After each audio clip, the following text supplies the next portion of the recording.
নমস্কার বন্ধুরা, আমার নাম রণজিৎ বিশ্বাস। আপনারা দেখছেন আমার চ্যানেল রণজিৎ বিশ্বাস আর্ট।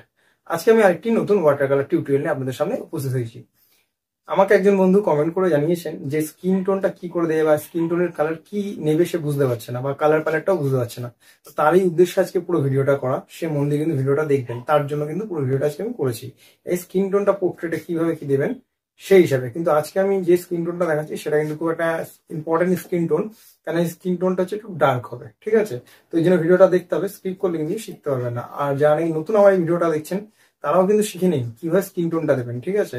আর কোনো জায়গায় যদি আপনাদের অসুবিধা হয় আমায় কমেন্ট করে জানাতে পারেন যে কোথায় কি অসুবিধা হচ্ছে। আর যদি তার থেকেও যদি বেশি কিছু অসুবিধা হয়, আমার স্ক্রিনের ফোন নাম্বারটা দেওয়া আছে, আমাকে কল করে নেবেন, আমি আপনাদের হেল্প করে দেবো।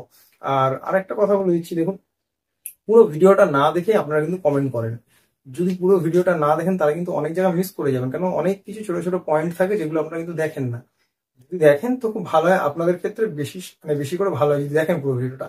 আপনারা স্কিপ করে চলে যান, এই জন্য বুঝতে পারেন না কোন জায়গাটা কোন টোনটা দিচ্ছি। আর first tone, second tone, third টোনের যে ব্যাপারটা আছে এটা কিন্তু ধরে ধরে করতে হয়। তাড়াহুড়ো করলে কিন্তু এটা হবে না, আর স্কিপ করে গেলেও হবে না। এই জন্য ভিডিওটা মন দিয়ে দেখুন, স্কিপ করবেন না। স্কিপ করলে কিন্তু শিখতে পারবেন না। তাহলে চলুন ভিডিওটা স্টার্ট করা যায়। আর একটা ছোট্ট কথা, আমার চ্যানেলে যদি নতুন হয়ে থাকেন অতি অবশ্যই চ্যানেলটা সাবস্ক্রাইব করবেন, কমেন্ট করে জানাবেন ভিডিওটা কেমন লাগলো, আর অতি অবশ্যই লাইক দেবেন। আর বেশি কথা বাড়ালাম না, তাহলে ভিডিওটা স্টার্ট করা যাক। প্রথমে আমি ড্রয়িংটা শুরু করছি, দেখতে পাচ্ছেন একটা সার্কেল করে নিচ্ছি, ঠিক আছে? প্রথমে একটা সার্কেল করবেন, তারপরে দেখুন আরেকটা সার্কেল করছি, বাঁদিকে আরেকটা সার্কেল করছি। তারপর বাঁদিকে যে সার্কেলটা করলাম তার মিডিল থেকে লাইন কাটলাম, আর সার্কেলটার একদম শেষে একটা লাইন কাটলাম, আর বড় সার্কেলের নিচে একটা দাগ দিলাম, ঠিক আছে? তা লাইনগুলো কাটলাম কেন? এটা হচ্ছে মেজারমেন্ট। প্রথমে এই মেজারমেন্ট আপনি করে নেবেন ড্রয়িং করার আগে, তাহলে কি ড্রয়িংটা পারফেক্ট হয় বা কোথাও ভুলটা হয় না। যে পোর্ট্রেট করতে গেলে বেশিরভাগ যে ভুল হয়ে যায়, একটা চোখ উপরে হয়, একটা চোখ নিচে হয়, বা ঠোঁট ঠিক করে হয় না, বা নাক ঠিক করে হয় না। তো এই মেজারমেন্টটা কিন্তু ঠিকঠাক করে নেবেন। মেজারমেন্টটা কিন্তু খুব ইম্পর্টেন্ট ড্রয়িংয়ের ক্ষেত্রে। তাহলে পোর্ট্রেট রাখতে গেলে কী করতে হবে? মেজারমেন্টে ড্রয়িংটা ঠিকঠাক করতে হবে, ঠিক আছে? আর যত ভালো মেজারমেন্টে ড্রয়িং করবেন তত ভালো পোর্ট্রেট মিলবে, বা পোর্ট্রেটটার ভালো ড্রয়িং হবে। হ্যাঁ, তাহলে আপনার কালার করতেও সুবিধা হবে। দেখেন, ড্রয়িংটা যদি ঠিকঠাক না করেন না, তাহলে কিন্তু আপনার কালারও ভালো হবে না। কেন বলছি? কেন, ড্রয়িংটা যদি ভুল হয় তো আপনার কালারটা তো এমনিই ভুল হয়ে যাবে না। কোথায় নাকটা রয়েছে, কোথায় চোখটা রয়েছে, সেটা যদি ঠিক না হয় তাহলে আপনি কালারও ঠিকঠাক করতে পারবেন না। আপনার কালারের জায়গাও ভুল হবে কিন্তু। একদম এটা বাস্তব ব্যাপার, ঠিক আছে? যত বেশি ড্রয়িং করবেন তত ভালো কিন্তু আপনার ড্রয়িং হবে। এই জন্য ড্রয়িংটা কিন্তু খুব প্র্যাকটিস করুন। হ্যাঁ, ড্রয়িং যত ভালো প্র্যাকটিস করবেন তত বেশি ভালো। হ্যাঁ, ড্রয়িং কিন্তু রেগুলার প্র্যাকটিস করুন। আপনি রাফ খাতায় এরকম প্র্যাকটিস করুন, লাইন ড্রয়িং প্র্যাকটিস করুন। ড্রয়িং মানে ওয়াটার কালার বলুন, বা অয়েল বলুন, বা বয়েল বলুন, বা আপনার অ্যাক্রিলিক বলুন, যাই বলুন, আর্টের ক্ষেত্রে ড্রয়িংটা কিন্তু ফার্স্ট প্রায়োরিটি। ড্রয়িংটাকে ভালো করে শিখুন, তারপরে কী করবেন? তারপরে ওয়াটার কালারটা করুন, তারপরে গিয়ে আপনি অ্যাক্রিলিক অয়েলটা ধরুন। আর তার থেকে বেশি ভালো হয় আপনি প্রথম আমি কোনো টিউটোরিয়াল দেখছেন ওয়াটার কালারের, দেখি আপনার ভালো লাগলো, আমি আজকে দিয়ে ওয়াটার কালারটা করবো। একদম আমার যদি সাজেশন নেয়, প্রথমেই ওয়াটার কালারটা শুরু করবেন না। প্রথম 3-4 মাস আপনি প্যাস্টেলে কালার প্র্যাকটিস করুন। যদি কোনোদিন আপনি প্যাস্টেলও করেননি, মানে ওয়াটার কালারও করেননি, বা প্রথমবার ওয়াটার কালারটা করছেন, তার আগে ভালো করে প্র্যাকটিস করুন অয়েল প্যাস্টেলে যখন প্র্যাকটিস হয়ে যাবে, তারপরে আপনি কী করবেন? তারপরে আসুন ওয়াটার কালার, তারপরে ওয়াটার কালারটা প্র্যাকটিস করুন। দেখবেন আপনার কালার ইমপ্রুভ খুব তাড়াতাড়ি হবে। কেন? কালার সেন্স বাড়বে, কালার ইমপ্রুভ হবে। কেন হবে? কারণ একটাই হচ্ছে, যেহেতু আপনি প্যাস্টেলের কালারের ব্যাপারটা বুঝতে পেরেছেন, মিক্সিং যখন করবেন কালার সেন্স আপনার তখন কিন্তু বাড়বে। এর জন্য আগে অয়েল প্যাস্টেলে করুন, তারপরে আসুন ওয়াটার কালার যখন ভালোভাবে শিখে যাবেন, তারপর আস্তে আস্তে চেষ্টা করুন অ্যাক্রিলিকে ঢোকার। মানে যখন আপনার ওয়াটার কালারটা আয়ত্তে চলে আসবে, বা আপনি ওয়াটার কালারটা বুঝে যাবেন যে ওয়াটার কালারটা কী, কালার টোন কী, কালার মিক্সিংটা কী কালার দিয়ে কী কালার করলে মিক্স করলে কোন কালারটা তৈরি হয়, এগুলো যখন আপনার সেন্স হয়ে যাবে না, তখন আপনারা কী করবেন? তখন আপনারা চলে আসুন অ্যাক্রিলিক, অয়েল, এগুলো করুন। তাহলে কী হচ্ছে, আপনি কাজটা আপনার ভালো হবে, ঠিক আছে? একটা মানে স্টেপ বাই স্টেপ এগুলো করতে হয়। হুড়পুড়িয়ে আজকে ওয়াটার কালার করলাম, কালকে অয়েল করলাম, বা কালকে আমি অ্যাক্রিলিক করলাম, এটা একদমই করবেন না। সব কিছুরই একটা সময় আছে, আর একটু ধৈর্য রাখতে হবে আপনাকে। এটা একটা এমন বিষয়, খুব তাড়াহুড়ো করলে কিন্তু আপনারই কাজটা নষ্ট হয়ে যাবে, কারণ আপনার খাটনিটাই বিফলে চলে যাবে, তাই না? তো এই জন্য হুড়পুড় করার দরকার নেই, ধীরে সুস্থে সুন্দর করে কাজটা করুন। এর জন্যই বলছি, যেই পাটে বললাম সেইভাবে কিন্তু আপনারা এই জিনিসগুলো করবেন। তাহলে দেখবেন আপনার ওয়াটার কালারটাও ভালো হচ্ছে, আপনার অ্যাক্রিলিকও ভালো হচ্ছে, আপনার অয়েলও ভালো হচ্ছে। কেন, ওয়াটার কালারটা হচ্ছে সবথেকে মানে একটা সস্তার মিডিয়াম, মানে বেশি খরচা লাগে না ওয়াটার কালারে, কালার ডেন্সিটি প্রচুর থাকে, ঠিক আছে। একটা কাগজ কিন্তু একটু ভালো কোয়ালিটির, মেন যেটা লাগে একটু ভালো কোয়ালিটির কাগজ, ঠিক আছে।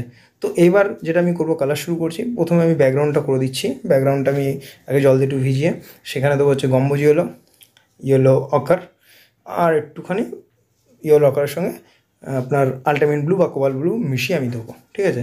দেখুন এখানে আমি গম্বুজ ইয়েলোটা দিচ্ছি, একদম কিন্তু গাঢ় কালারটা দেবেন, ঠিক আছে। দেখুন আমি গাঢ় কালারটা দিচ্ছি, কিন্তু লাইট কালার দিচ্ছি না, একবারে গাঢ় করে রঙটা দিচ্ছি। এবার আমি কী করছি, একটু অকারের সঙ্গে জাস্ট নামমাত্র কী মিশালাম, আল্টিমেট ব্লু মিশিয়ে দিচ্ছি, ঠিক আছে। দেখলেন কীভাবে মিশিয়ে দিচ্ছি আমি, এভাবে মিশিয়ে দেবেন।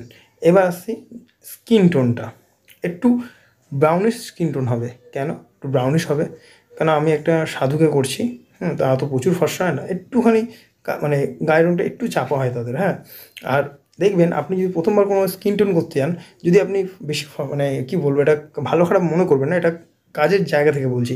আপনি যদি বেশি ফর্সা মানুষের মানে ফর্সা মানুষ বেশি যদি দেখে থাকেন, মানে আপনার চারপাশে বেশি ফর্সা মানুষ বা একটু মিডিয়াম গায়ের রঙ তাহলে কিন্তু আপনার কালার প্যালেটটা হবে স্কিনের কিন্তু ওই ব্রাইট কালার। আর যদি আপনি একটু ডার্ক মানুষ বেশি দেখেন, মানে একটু চাপা যাদের গায়ের রঙ, তাদের যদি বেশি দেখেন, তাহলে কিন্তু আপনার স্কিন টোনটা হবে তখনই মানে কালারের ক্ষেত্রে ডার্ক স্কিন টোন। তাহলে আপনাকে এইগুলোতে কী করে বেরোবেন, আপনাকে এইভাবে কালার প্র্যাকটিস করতে হবে, করলে আপনি এগুলোতে বেরিয়ে যাবেন। এটা ন্যাচারাল, যেটা আমরা সবসময় দেখবো সেটাই আমাদের মানে চোখটা নেয়, অবজার্ভ করে নেয়, কালারটা তৈরি করে রাখে চোখ আমাদের, যে আমি এই কালারটা দেখেছি, ঠাট করে আমি ধরুন এমন একটা পরিবেশে মিশছি, বা ভুল বললাম, হ্যাঁ, এমন একটা জায়গায় আমি থাকি বা দেখি, সেখানে বেশিরভাগ মানুষ একটু মিডিয়াম টোন বা খুব লাইট টোন তাদের স্কিন কালার, আমাকে সেটাই আগে ক্লিক করে ওটা করার জন্য। আর যদি খুব ডার্ক মিশি মানুষের সঙ্গে, ডার্ক টোনের মানুষের আশেপাশে থাকে, তাদের ডার্ক টোনটা আগেই কাজ করে। তো কালার আমি কী দিলাম নিশ্চয়ই দেখেছেন, আমি কিন্তু ফার্স্ট টোনটা কিন্তু দিচ্ছি লাইট করে, ডার্ক করছি না। দেখতে পাচ্ছেন কী কী স্কিনে ইউজ করেছি, gamboge yellow ochre, crimson lake, vermilion red, ultimate blue. কী কী কালার ইউজ করেছি ফার্স্ট টোনটায় আবার বলছি, gamboge yellow ochre, vermilion red, crimson lake, ultimate blue. এইগুলো দিয়ে কিন্তু আমি কালারটা করছি। এটা কিন্তু ফার্স্ট টোন। দেখুন আমি হোয়াইট ছেড়ে দিয়েছি, এরকম করে কিন্তু হোয়াইটটা ছাড়বেন। হোয়াইটটা কেন ছাড়ছি, কী কারণে ছাড়ছি, সেগুলো কিন্তু আপনাকে দেখতে হবে। এটা কিন্তু ফার্স্ট টোনের সঙ্গেই আমি কিন্তু একটু ডার্ক কালার করে মিশিয়ে দিয়ে দেবো। তাহলে কী হবে, আমার যেখানে ডার্ক যেগুলো দরকার সেটা কিন্তু ফার্স্ট টোনটাতেই মোটামুটি বেরিয়ে আসবে। তারপর আমি সেকেন্ড টোনটা দেবো, তারপর আমি থার্ড টোনটা দেবো। কিন্তু এখানে অনেকগুলো টোন আমি মোটামুটি ইউজ করছি, যে first tone, second tone, third tone তার জন্য নয়, আমি টোনটাকে সফট করে দিচ্ছি। মানে খুব বেশি ডার্ক টোনই প্রথমে আমি ইউজ করছি না, এটা কিন্তু মাথায় রাখবেন। বেশি ডার্ক টোন কিন্তু প্রথমে ইউজ করবেন না, প্রথমে একটা লাইট টোন ইউজ করবেন, মানে একটা পাতলা একটা টোন ইউজ করবেন। তারপরে একটু ডার্ক দরকার আছে, ডার্ক, তারপরে একটু ডার্ক, তারপরে হাইলাইট করার জন্য আরও ডার্ক, এরকম করে টোন কিন্তু দেবেন। যে বন্ধু আমায় বলছিলেন যে স্কিন টোনটা কী করে করবেন, সে কিন্তু অতি অবশ্যই দেখুন, বুঝুন। কোনো জায়গায় যদি তার অসুবিধা হয়ে থাকে তাহলে আমাকে অতি অবশ্যই সে কমেন্ট করবেন, বা আমি ফোন নাম্বার দিয়েছি, আমাকে ফোন করে নেবেন। এরপর আমি কী করছি, গোপদারিগুলো করছি, ঠিক আছে। কী নিচ্ছি, গোপদারির ক্ষেত্রে ব্রাউন শাইনা আল্টিমেট মিশিয়ে আমি করবো, ব্রাউন শাইনা আল্টিমেট মিশিয়ে কিন্তু আমি গোপদারিটা করছি। মন দিয়ে কিন্তু দেখুন, ঠিক আছে। তার সঙ্গে জাস্ট একটা ক্রিমসন লেকটা ইউজ করেছি। তাহলে আর বেশি কথা বলছি না, ভিডিওটা কিন্তু মন দিয়ে দেখুন, স্কিপ করবেন না। স্কিপ করলে কিন্তু বারবার বলছি কিছু শিখতে পারবেন না। ভিডিওটা একটু লেন্দি হচ্ছে, কিন্তু স্কিপ করবেন না, ঠিক আছে। তাহলে মন দিয়ে ওয়াটার কালারটা দেখতে থাকুন, কখন কী টোনগুলো দিচ্ছি।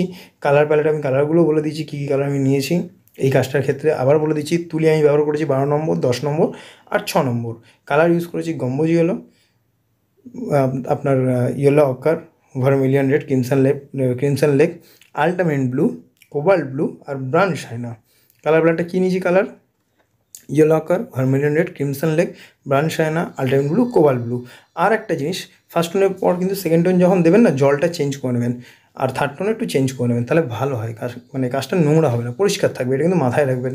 তাহলে আর বেশি কথা বলছি না, ভিডিওটা মন দিয়ে দেখুন, স্কিপ করবে না, কিন্তু স্কিপ করলে কিন্তু কিছুই শিখতে পারবেন না। বারবার বলছি স্কিপ করবেন না, স্কিপ করলে কিন্তু শিখতে পারবেন না কিছুই। তাহলে ভিডিওটা মন দিয়ে দেখতে থাকুন।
আশা করি পুরো ভিডিওটা দেখে বুঝতে পেরেছেন যে স্কিন টোনটা কী করে কখন কোন টোনটা দেবেন, বুঝে গেছেন। আর যে বন্ধু আমায় কমেন্ট করেন সে তো নিশ্চয়ই বুঝেছেন, যদি না বুঝে থাকেন তাহলে আমাকে অতি অবশ্যই কমেন্ট করবেন, আমি অতি অবশ্যই রিপ্লাই দেবো। আর তার থেকে যদি বেশি কিছু জানতে চান আমাকে অতি অবশ্যই ফোন করবেন, ঠিক আছে? আর আমার চ্যানেলে নতুন যে বন্ধুরা এসেছেন প্লিজ চ্যানেলটা সাবস্ক্রাইব করবেন, কমেন্ট করে জানাবেন ভিডিওটা কেমন লাগলো, অতি অবশ্যই লাইক দেবেন। ধন্যবাদ সব বন্ধুদের ভিডিওটা পুরো এত ধৈর্য সহকারে দেখার জন্য।